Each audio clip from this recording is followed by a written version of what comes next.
बिस्मिल्लाहिर्रहमानिर्रहीम। अस्सलामु अलैका या अबा अब्दुल्लाह, अस्सलामु अलैका या इब्न रसूल।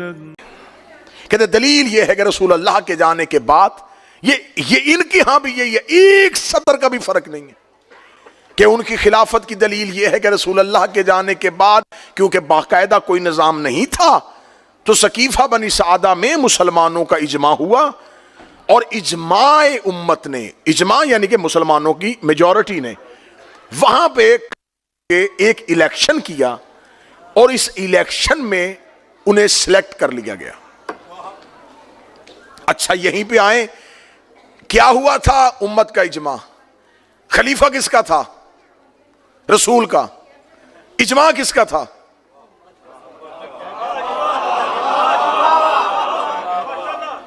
मैं इमाम हुसैन का सबसे छोटा सा जाकर हूं, इतना पढ़ा लिखा भी नहीं। मैं मजलिस में देर से आ जाऊं और मजमा इकट्ठा होकर कहे कि आज हम फिर फैसला कर लेते हैं कि किसको पढ़ाएं। और एक इजमा के साथ एक बंदे को खड़ा करें और खड़ा करके उसे जबरदस्ती पीछे से धक्का दे के वो कहे मैं नहीं बैठना चाहता, कहे नहीं नहीं जी आप बुजुर्ग हैं,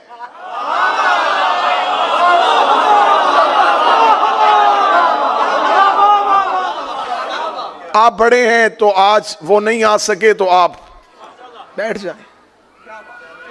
उसे जबरदस्ती कोई शरीर पकड़ के बिठा दे,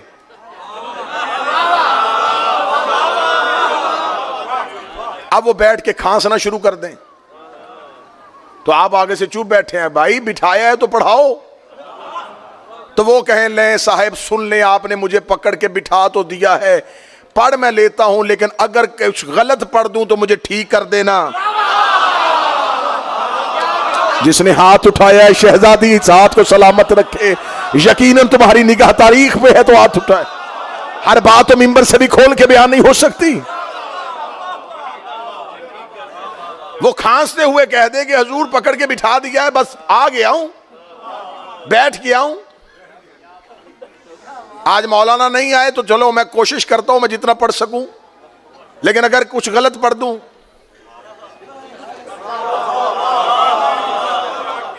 ठीक कर देना। मजमा खामोश है कि चलें ठीक है जी आप गलत पढ़ेंगे तो हम ठीक कर देंगे, सुनाएं कुछ। वो सुनाने के लिए तैयार हुए तो यहां सामने से एक छोटा सा बच्चा उठा। उसने कहा जी मौलाना आसिफ अलवी जब कल तकरीर कर रहे थे तो उन्होंने सूरह बकरा की आयत पढ़ी थी, हमें उसके ज़िमन में कुछ बातें पूछनी है।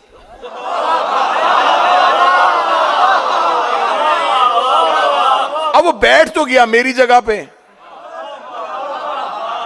तैयारी उसकी थी कोई नहीं।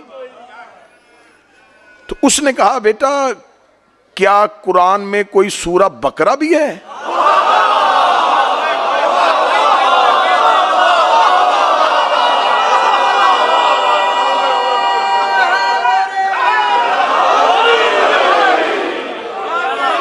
कोई कुरान में कोई सूरह बकरा नामी सूरत भी है?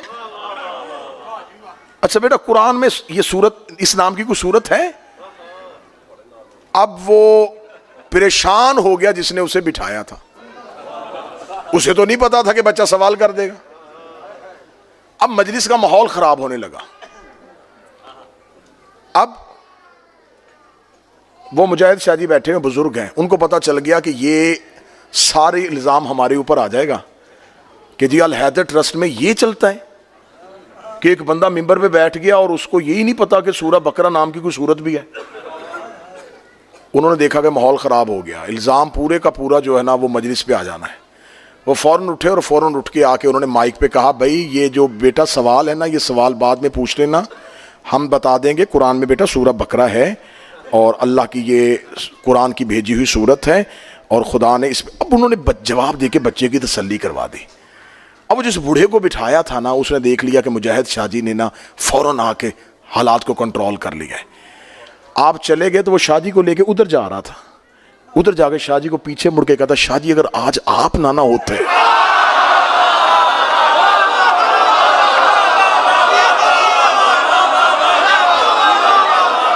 मैं मारा गया था।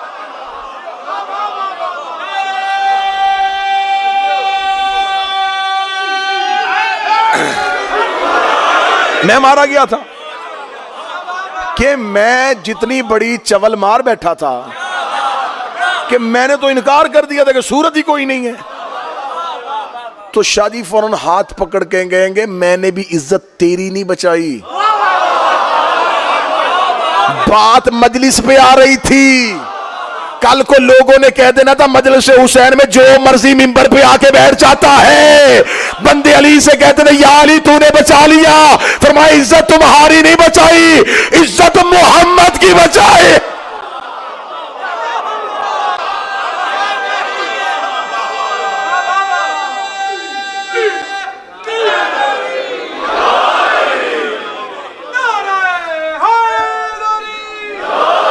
नस क्या है खिलाफत की, दलील क्या है?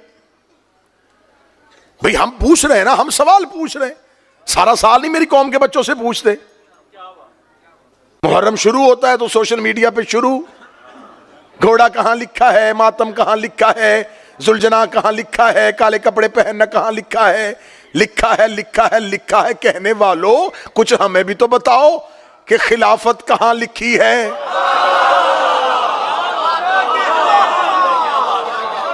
भाई सारी जिंदगी हम ही बताएं, जवाब हम दें, हम कटहरे में क्यों खड़े हो? सवाल का वैसा ही जवाब दिया करो। जनाब बहलोल बैठे हुए थे दरबार में, और दरबार में पहले इल्म के दरमियान एक बहस चल रही थी।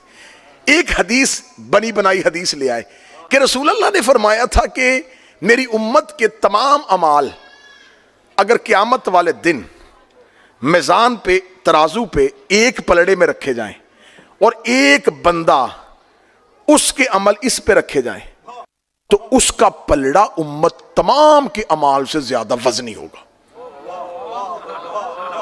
अब ये हदीस बनी थी, ये होममेड हदीस थी। तो जब ये हदीस पढ़ी तो सारे उलमा आपस में कहने लगे हाँ हाँ हाँ हाँ मैंने भी हदीस सुनी, हाँ मैंने भी ये हदीस सुनी, हाँ मेरे बाद। अब उनके नाम लिखे जा रहे थे कि इसने भी गवाही दी, इसने भी गवाही दी, और मौरख तारीख लिख रहा था, मौरख तारीख लिख रहा था। नामा नगार बैठा हुआ था ना दरबार में, दरबारों में हर तरह का सहाफी बैठता था। वो लिख रहा था कि एक हदीस पढ़ी गई है दरबार में और फलां फलां उस दौर के उस अहद के उलमा ने इसको ऑन किया है कि ये हदीस नबी की है। सब कह रहे हाँ हाँ है। बादशाह ने खुश होके कहा चले चले, आज अल्हम्दुलिल्लाह हमने एक दिन का काम किया कि आज एक हदीस पे मुत्फिक अलैह तमाम ने इसको पास किया कि यह हदीस रसूल की है, अगर किसी को कोई एतराज है तो पूछ सकता है। बहलोल ने हाथ खड़ा कर लिया। अब बहलोल को पता था कि इतने लोगों ने कह दिया कि हदीस सही है।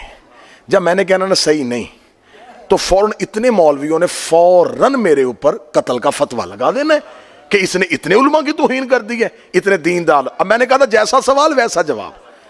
बहलोल ने हाथ खड़ा किया, बादशाह मतवज्जे हुआ, मौलवियों के सर चकरा गए। अब ये क्या बताएगा? बादशाह ने बहलोल की तरफ देख के कहा अच्छा तो आपको इससे इख्तलाफ है, आप कहते हैं ये हदीस ठीक नहीं है। उसने कहा नहीं हदीस ठीक है, तराजू ठीक नहीं है। हाय हाय हाय हाय, हदीस ठीक है, तराजू ठीक नहीं। सारी उम्मत के अमल एक बंदे के साथ। तो आप हमसे पूछ रहे हैं ये कहां लिखा है, ये कहां लिखा है, ये कहां लिखा है। आज हम पूछने बता दें कि आपने जो पहला खलीफा बनाया ये कहां लिखा है।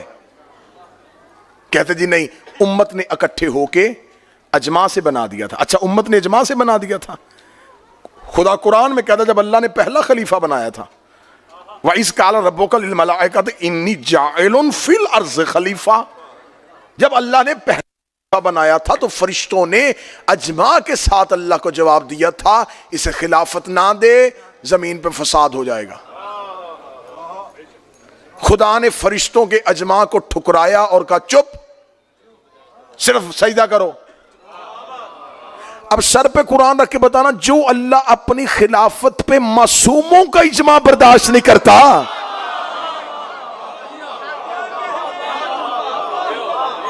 इजमा की हैसियत क्या थी?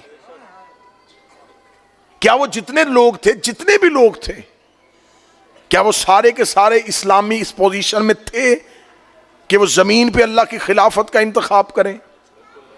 मैंने 2 दिन पहले वाली मजलिस में बता दिया कि कैसे ये इंतखाब हुआ था। ज्यादा लंबा वाक्य तो हम दोबारा पढ़ नहीं सकता। अब ये खिलाफत कहां हुई? ये सकीफा में बनी। किसने? एक सहाबी ने दूसरे सहाबी का हाथ पकड़ के बुलंद किया। ये है तुम्हारे पास पहली खिलाफत की दलील कि पहला खलीफा सकीफा बनी सादा में बना और किसी ने ऐलान नहीं किया था, रसूल वाज़े कोई पॉलिसी नहीं दे के गए थे। एक सहाबी ने बाद में उसका हाथ पकड़कर बुलंद करके कह दिया कि ये बुजुर्ग हैं, नबी के रिश्तेदार हैं, नबी को ज्यादा महबूब भी हैं, मैं भी इनकी बैत करता हूं, आप भी इनकी बैत कर लें। यहां से पहला खलीफा बन गया। फिर पहला जाता हुआ जिसने उसे बनाया था खिलाफत उसकी तरफ दे के चला गया। फिर उसने एक कमेटी बना दी, फिर खिलाफत तीसरे खलीफा के पास चली गई। इसका मतलब यह है तुम्हारे पास खिलाफत की नस। अब यह है खिलाफत वालों के पास दलील, सकीफा में बना, इजमा से बना, एक सहाबी ने हाथ पकड़ के बुलंद किया। अब हमसे पूछो, हमने अली को इमाम क्यों बनाया है? ना इजमा के साथ बनाया, ना वोटों के साथ बनाया। रसूल अल्लाह ने अपनी आखिरी हज में हुज्जतुल विदा के मौका पर अली का हाथ पकड़कर बुलंद करके लोगों को बताया कि ये जो ऐलान मैं इसकी विलायत का कर रहा हूं, ये मैं अपनी मर्जी से नहीं कर रहा। अभी अभी जिब्रील आया और उसने मुझे कहा है कि अगर तूने ये ना पहुंचाया तो तूने रिसालत का कुछ भी नहीं पहुंचाया। इसलिए अली और अली के बेटे मेरे बाद तुम्हारे मौला और तुम्हारे वली है। ये है हमारे पास इमामत की दलील। शिया हो सुन्नी हो, फैसला घर जाके करना। और मेरा अहले सुन्नत भाई किस माहौल में जिंदगी गुजार रहे हो? एक खलीफा बना नबी की जिंदगी में, एक बना नबी के बाद, एक बना गदीर में, एक बना सकीफा में। एक का हाथ नबी ने बुलंद किया, एक का हाथ सहाबा ने बुलंद किया, एक बना में, एक बना 1,24,000 सहाबा में। अब मुझे बोल के बताओ, कुरान में अतात नबी की वाजिब है या सहाबी की वाजिब?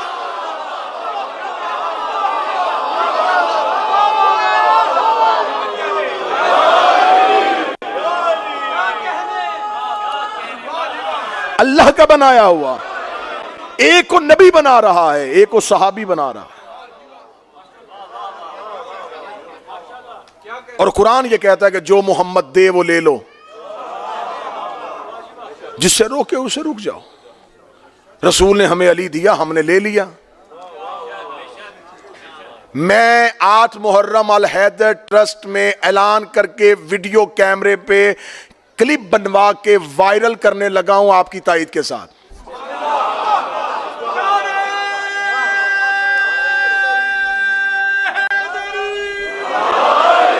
अब अगर मैं सिर्फ ऐलान करूंगा और मजमा खामोश रहेगा तो लोग कह देंगे ये सिर्फ इसने खुद अपना किया, इसके मजमे की से ताईद नहीं थी। मैं अल हैदर ट्रस्ट में ये करारदाद पास करवाते हुए ये एलामिया पूरी दुनिया को सुनाने लगा हूं, ला इलाहा इल्लल्लाह मुहम्मद रसूलुल्लाह अली वलीउल्लाह।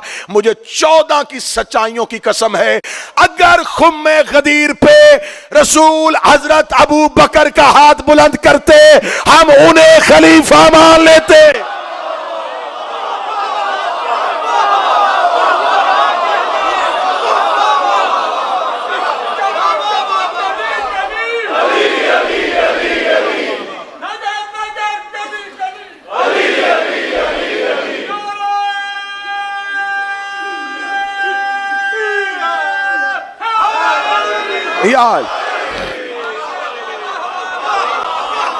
अगर रसूल ऐलान करते, खुदा की कसम हम मान लेते।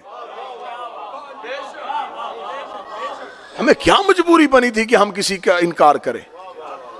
रसूल अल्लाह ने बुलंद ही नहीं किया, रसूल ने कहा ही नहीं, हुक्म ही नहीं दिया। मातम करते हैं शिया बिद्दत है। बिद्दत क्यों है जी? कहते जी नबी की जिंदगी में तो था ही नहीं। अच्छा तो मान गए ना, जो नबी की जिंदगी में ना हो वो बिद्दत होता है। जो हाथ नीचे है यार, आप क्या सुनना चाह रहे हैं?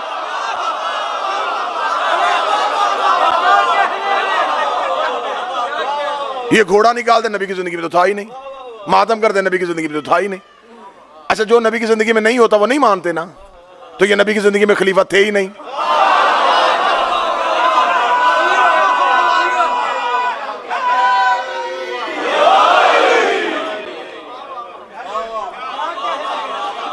भैया आप हमें बताएं, आप हमें मनवा लें, दलील दे, हमें मान लें। जहां दलील नहीं होती वहां गाली, वहां गोली। जब दलील खत्म हो जाती है, जब इल्म का दरवाजा बंद हो जाता है, जब हिदायत ही नहीं है, हम आप पे सवाल कर रहे हैं, हम मानने के लिए तैयार हैं। भाई दलील दे दें, हमारे पास दलील है अमीर अल मोमिनीन और उनके बेटों की इमामत गदीर, और 1.25 लाख सहाबी मौके के गवाह। अच्छा, मौली 2 तरह से खलीफा है, सिलेक्शन से भी और इलेक्शन से भी।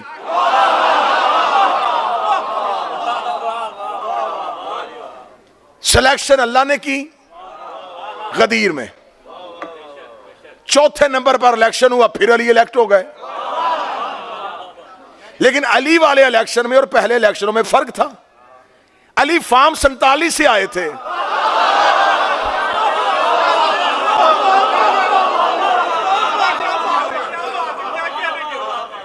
मेजॉरिटी मान रही है।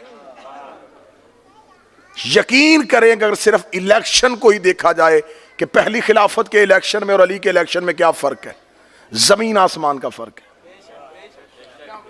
पहली खिलाफत का इलेक्शन छोटे से चौक में हुआ, उस इलेक्शन में उस लम्हे मदीने की मेजॉरिटी ने इख्तलाफ कर दिया। कैसे? अंसार का कबीला पूरे का पूरा इनकार कर गया, बनु खजरत ने इनकार कर दिया। साद बिन उबादा जो उनका सरबराह था वो खुद कैंडिडेट था, उसके मुकाबले में जब जबरदस्ती उसे बनवा लिया तो पूरे के पूरे इंसार जो है वो इलेक्शन से बाइकआउट कर गए, उन्होंने बैत की नहीं। साद बिन उबादा अंसारी ने आखिरी लम्हे तक बैत नहीं की, नहीं माना। और आज किताबों में लिखा जी साद बिन नबी उबादा अंसारी को जिन्नों ने कत्ल कर दिया था। हाँ हाँ हाँ, जो अहले इल्म बैठे वो मेरी तायद करे, जो लिटरेरी बैठे। जनाब साद बिन उबादा अंसारी, इसका इस्लाम में सबसे बड़ा एहसान है कि महाजर जब मदीने से निकल के मक्का से निकल के मदीना आए तो ये मदीने में सरदार था खजरज कबीले का। इसने फौरन अपना माल तकसीम किया, इसने कहा ये जो हिजरत करके आए इन्हें मेरा माल दो। ये रोजाना लोगों को खाना खिलाता था। इसने अंसार कबीले से कहा जिसके पास 2 जानवर है एक इनको दे दो, 2 घर है एक इनको दो। सबसे ज्यादा एहसान किया था इसने। ये कहते जी शिया सहाबा की बात नहीं करते, लो मैं कर रहा हूं। साद बिन अबादा इंसारी ने इस्लाम में मुसलमान जो मक्का छोड़ के आए थे उन पे सबसे ज्यादा एहसान किया था, और इन्होंने पहले खलीफा की बैत नहीं की थी।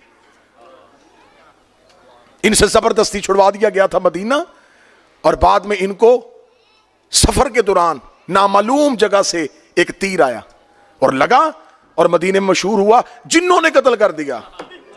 आज तक किताबों में साद बिन उबादा अंसारी का लिखा है। साद बिन अबी उबादा अंसारी बड़े बरगजीदा असहाब रसूल थे, लेकिन उनको जिन्नात ने कत्ल कर दिया था। जिन्हों ने कत्ल किया हमें पता है किन्होंने किया है।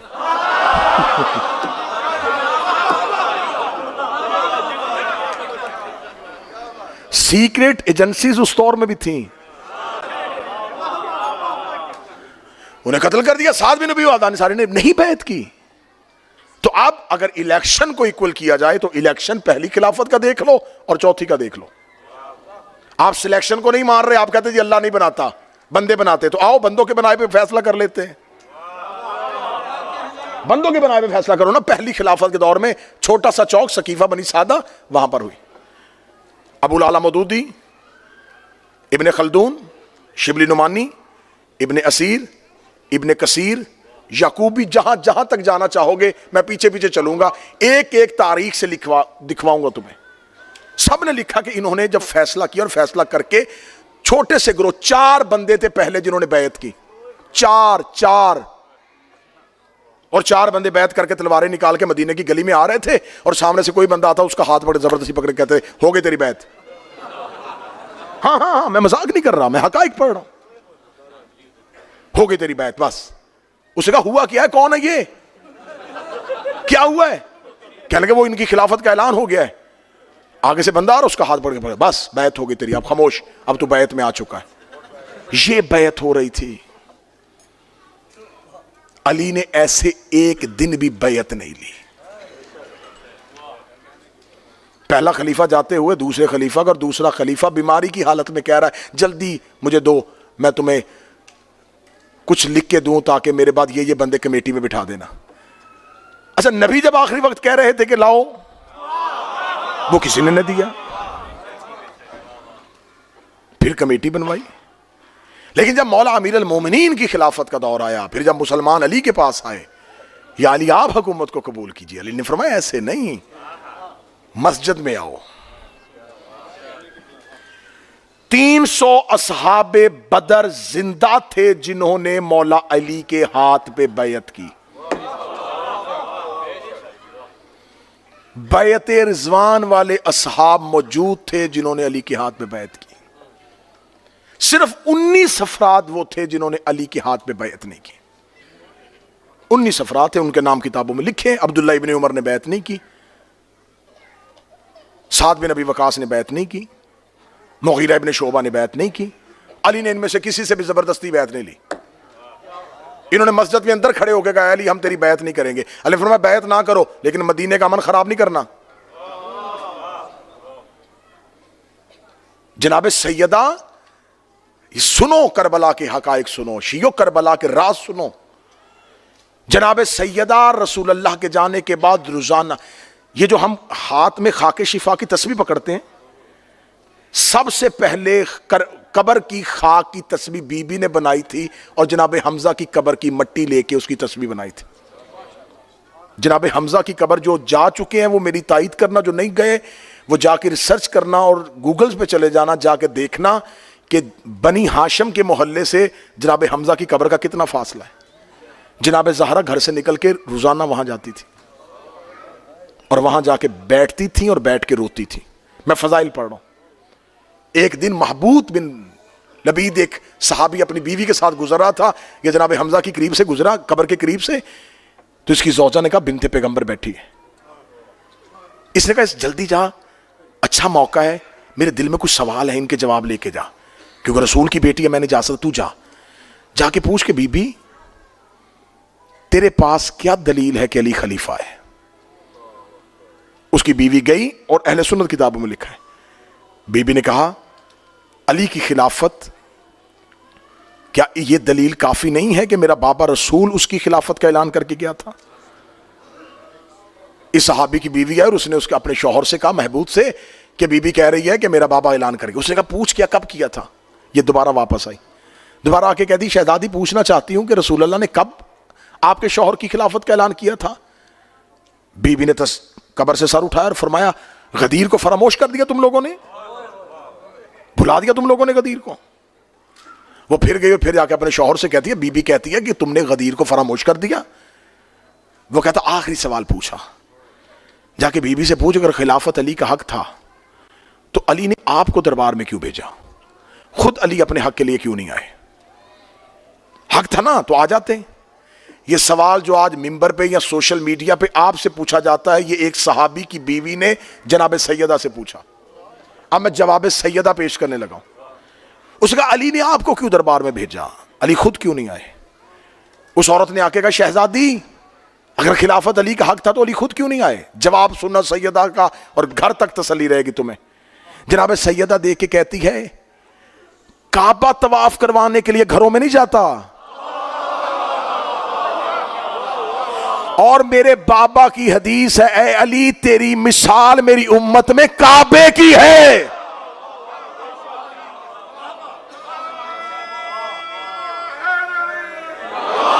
ए अली तेरी मिसाल मेरी उम्मत में काबा की है। काबा तवाफ करवाने के लिए नहीं जाता, मुसलमान तवाफ करने के लिए काबा के पास आते। अली को खलीफा मानना मुसलमानों का हक था,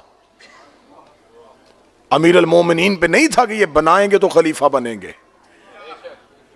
अली के पास तो खिलाफत थी, खिलाफत अर्जी के मालिक तो अली थे।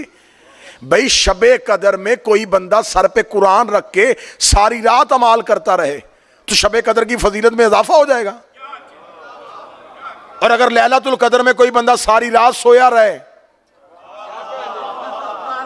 तो लैलतुल कदर की फजीलत में कोई कमी आ जाएगी। लैलतुल कदर की ना इज्जत में इजाफा होता है ना उसकी फजीलत में कमी आती। ना किसी के सोने से वो कम होती है, ना किसी की इबादत करने से वो बढ़ती है। अली किसी के छोड़ने से घटता नहीं है और अली किसी के मानने से बढ़ता नहीं है। हां अली को छोड़ने वाला रोज घटता है और अली को मानने वाला रोज बढ़ता है। गदीर के बाद मुसलमानों ने ये असबाब करबला हैं, ये असबाब करबला हैं। करबला को सिर्फ करबला से शुरू ना करना, करबला को रोज़े अव्वल से शुरू करना कि करबला के असबाब क्या है।